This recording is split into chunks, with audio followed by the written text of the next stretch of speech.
Doamna deputată, în această sesiune de la Bruxelles au fost votate 3 rezoluții foarte importante, între care 2 implică în mod deosebit România. În primul rând este rezoluția referitoare la spațiul Schengen. Evident, România este foarte interesată. Rezoluția despre lucrătorii sezonieri, și România are foarte mulți lucrători sezonieri care au plecat chiar în timpul pandemiei, mai ales în Germania, pentru lucrări agricole, și rezoluția despre turism, turismul fiind una dintre cele mai importante ramuri ale economiei, care în acest moment este afectată de COVID.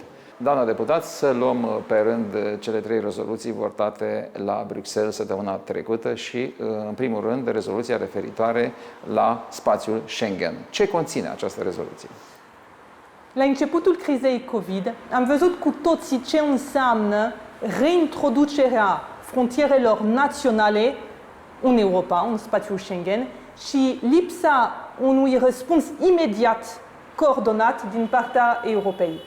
Această rezoluție dorește să organizeze acest răspuns din partea Europei în spațiul Schengen, dacă va veni o nouă criză sau pentru valul 2 a crizei COVID. Noi ce ne dorim este o guvernare la nivel european a frontierelor.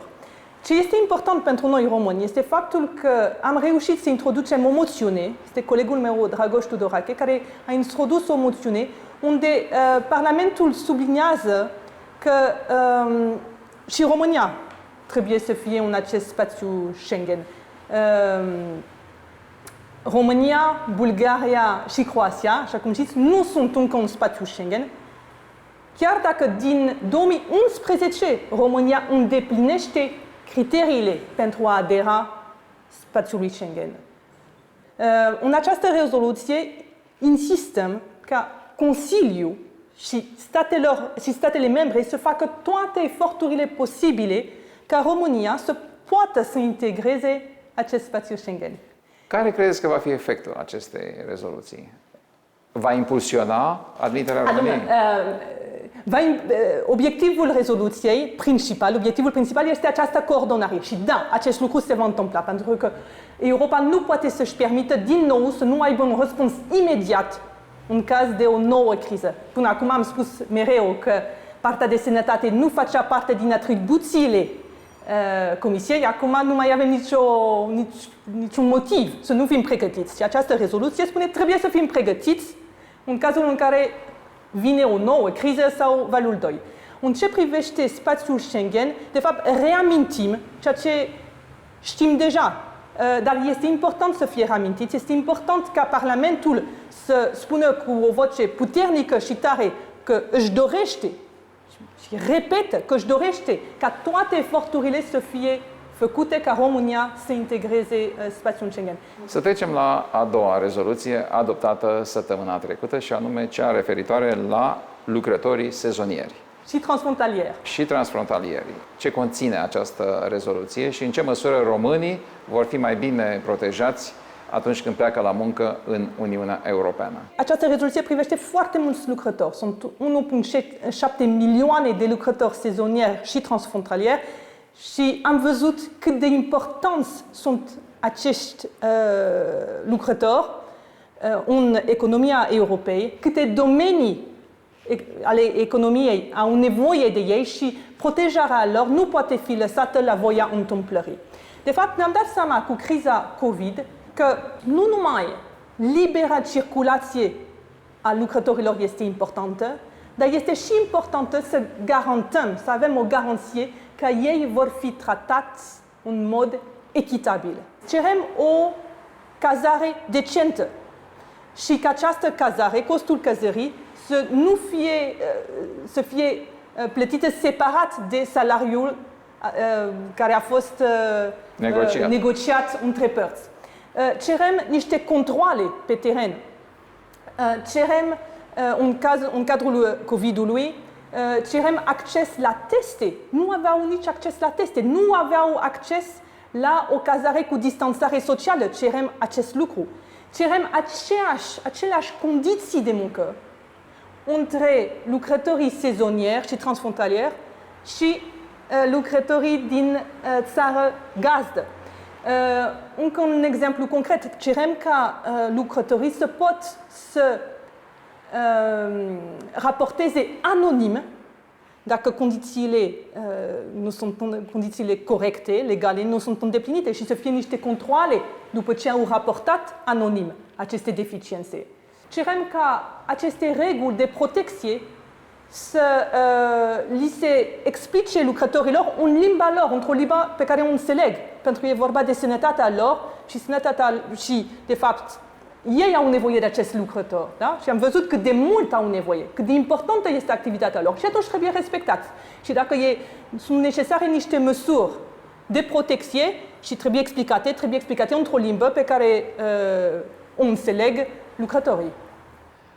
Să trecem la a treia rezoluție adoptată de Parlamentul European și anume rezoluția despre turism. Turismul, așa cum v-am spus la început, este foarte important, dar este un domeniu foarte afectat de pandemie, pentru că oamenii nu s-au mai deplasat, nu au mai plecat în concediu. Ce spune această rezoluție? Aveți dreptate că este un domeniu important. Reprezintă mai mult de 10% din economia Europei. 10%. Și sunt aproximativ 22 de milioane de oameni care în Europa lucrează în acest domeniu. Așa că e justificat să facem o rezoluție, să explicăm Comisiei în ce direcție vrem să ne ducem când e vorba de turism în criza COVID-ului. Eu personal am adus 2 amendamente la aceste rezoluții și mă bucur de faptul că presa din România le-a reluat, pentru că sunt importante. Primul amendament se referă la necesitatea sprijinării statelor mai îndepărtate din Uniunea Europeană, îndepărtate de centru. Îndepărtate de centru, din care fac parte România. Aceste state au nevoie de un sprijin, măcar un sprijin la nivel de infrastructură, ca turiștii să ajungă în aceste state. Și aici mă refer specific la partea de autostrăzi. Cum știți dumneavoastră, dar nu știu ceilalți sau europarlamentari. Să știți că nu știu faptul că România nu este încă legată de centrul Europei sau de vestul Europei printr-o autostradă. Și este foarte important să reamintim asta. Și contextul rezoluției turismului este locul cel mai bun, pentru că reamintim că pentru a dezvolta acest turism avem nevoie de aceste autostrăzi.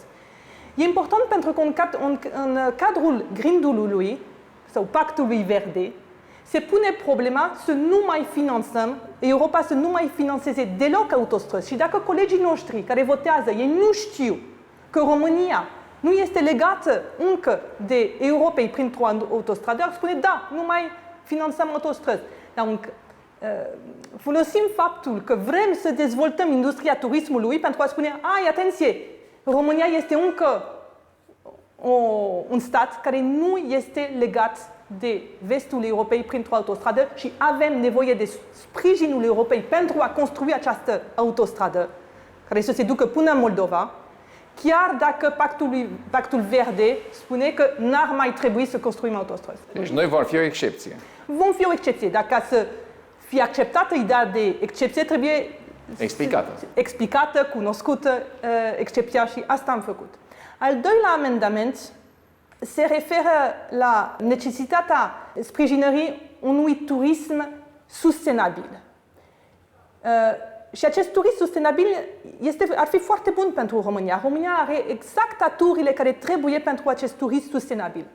Am vorbit în trecut de over-turism, de supraturism, care distruge mediul, care nu este un turism sustenabil. România are, cum am spus, ar putea să dezvolte acest turism sustenabil dacă ar fi ajutată. Și este direcția în care vrem să ne ducem și este important să subliniem asta. Ce înseamnă turism sustenabil? Un turism care sprijină economia locală, sprijină mediul înconjurător, ajută și pune în valoare patrimoniul pe care îl avem, nu-l distruge, tradițiile pe care le avem, Și cum am spus, România este o țară care are un patrimoniu foarte bogat, o natură frumoasă, niște tradiții, exact ce ne trebuie pentru a dezvolta acest turism sustenabil. Noi ce vrem este să avem chiar un logo de turism sustenabil.